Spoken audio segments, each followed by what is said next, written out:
नमस्कार, कुसुम private tutorial में आपका स्वागत है। आज हम 8th स्टैंडर्ड की हिंदी की कविता करेंगे। कविता का नाम है सौहार्द सौमनस्य। कवि हैं जहीर कुरैशी जी। सौहार्द का अर्थ होता है बच्चों सहृदयी, मतलब जिसके मन में बहुत सरलता हो वैसा। बच्चों सौमनस्य का अर्थ होता है किसी से द्वेष न करना, किसी से राग न करना, अर्थात सबके साथ आनंद से रहना, सबके प्रति हमारे मन में प्रेम भावना हो वैसा।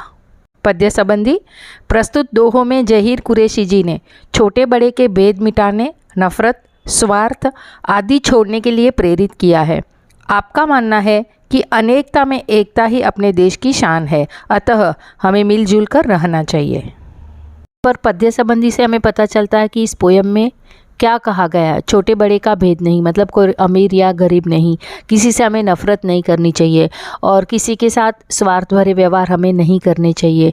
और भारत की जो एकता है वो किस में है? अनेकता में है। यही भारत की एक शान है। तो ये सारी बातें इस कविता में हम देखेंगे। पढ़ते हैं कविता। वो छोटा मैं हूँ बड़ा, ये बातें निर्मूल, उड़कर सिर पर बैठती निज पैरों की धूल। बच्चों निर्मूल का अर्थ होता है निरर्थक और धूल का अर्थ होता है रज, जो मिट्टी होती है वो। कवि कहते हैं कि दुनिया में कोई भी छोटा या बड़ा नहीं होता है, कोई भी अमीर या गरीब नहीं होता है। हमें छोटे और बड़े में कोई भी भेदभाव नहीं करने चाहिए। ये सारी जो बातें हैं वो सारी बातें निर्मूल है, निरर्थक है, बेकार की बातें हैं। उड़कर सिर पर बैठती निज पैरों की धूल। तो यहाँ पर कवि कहते हैं कि जो धूल अपने पैरों के नीचे होती है, जिसको हम रौंदते आगे चले जाते हैं, वह हवा से उड़कर अपने सिर पर बैठ जाती है। यानी दुनिया में हम जिसे छोटा कहते हैं वह कभी कभी अवसर पाकर बड़ा भी हो जाता है। इसलिए हमें किसी को भी छोटा या बड़ा नहीं समझना चाहिए। हमें किसी के प्रति भी भेदभाव नहीं रखने चाहिए। ठीक है। नफरत ठंडी आग है, इसमें जलना छोड़, टूटे दिल को प्यार से जोड़ सके तो जोड़।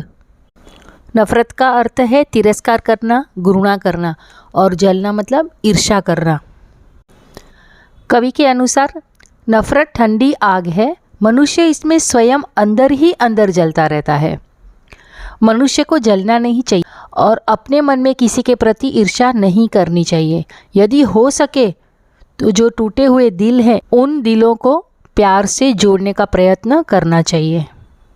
अगर किसी के साथ मन मुटाव हुआ है, जो हमारे मन में दरारें हो जाती है, तो उन दरारों को हमें प्यार से जोड़ने का प्रयत्न करना चाहिए। ठीक है।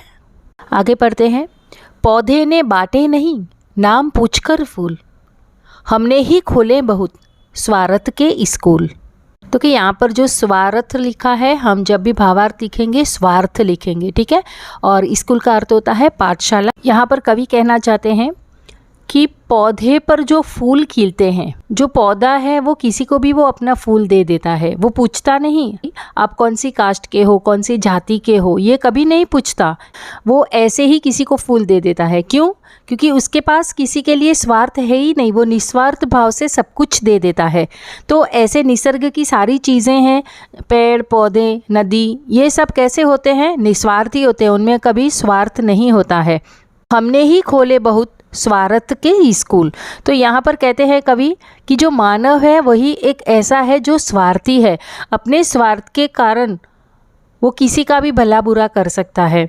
वो स्वार्थ में पड़कर दूसरों का नुकसान भी कर सकता है, दूसरों के साथ बुरा व्यवहार भी करता है।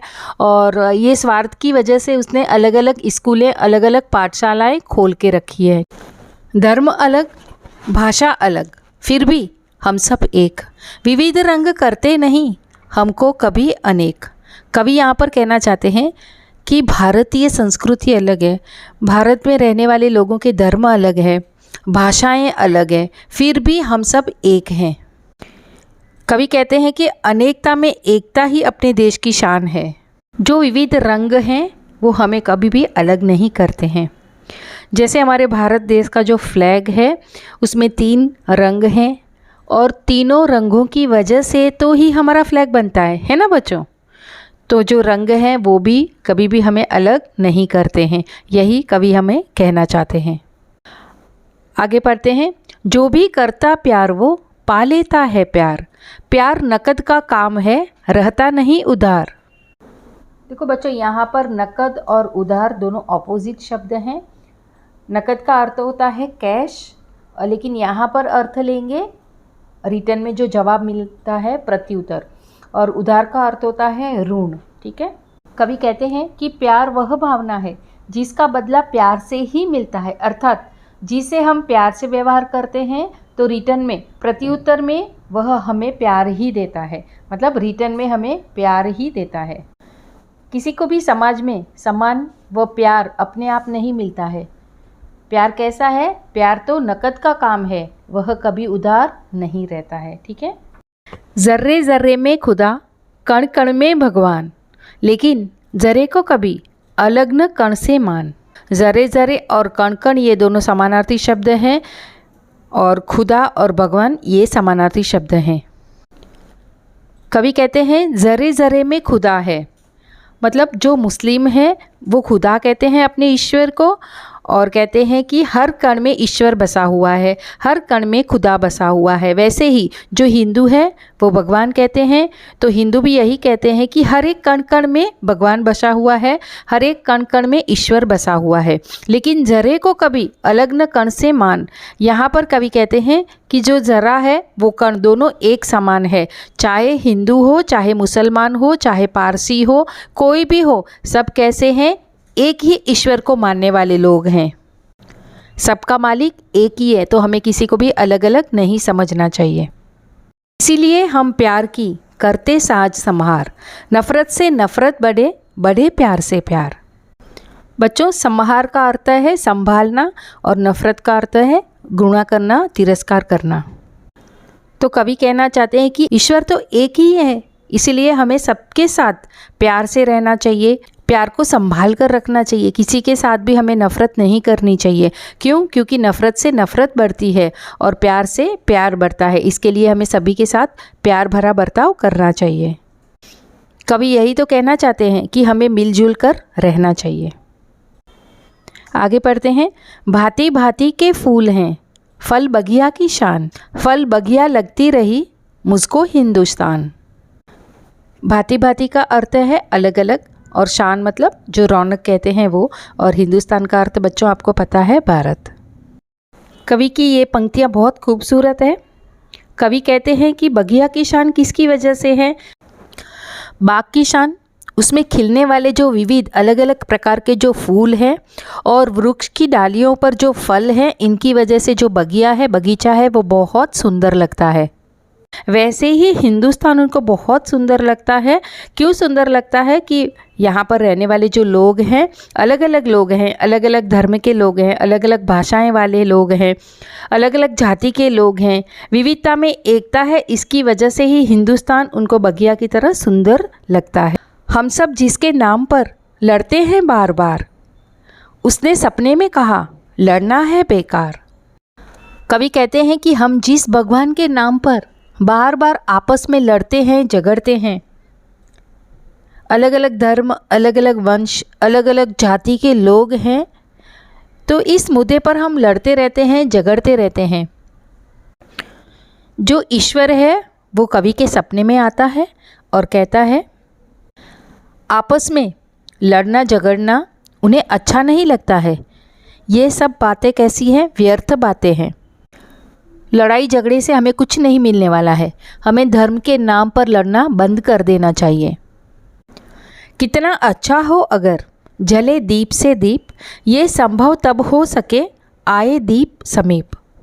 जो दीप का अर्थ है दीपक, और समीप का अर्थ है नज़दीक।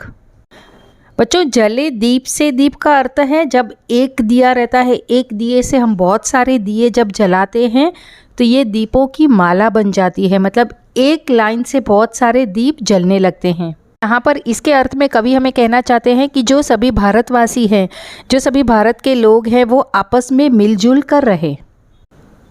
कवि कहते हैं इस पंक्ति द्वारा कि कितना अच्छा होगा जब सभी भारतीय एक दूसरे की भावनाओं का आदर करना सीख जाएंगे, सबका सम्मान करना सीख जाएंगे।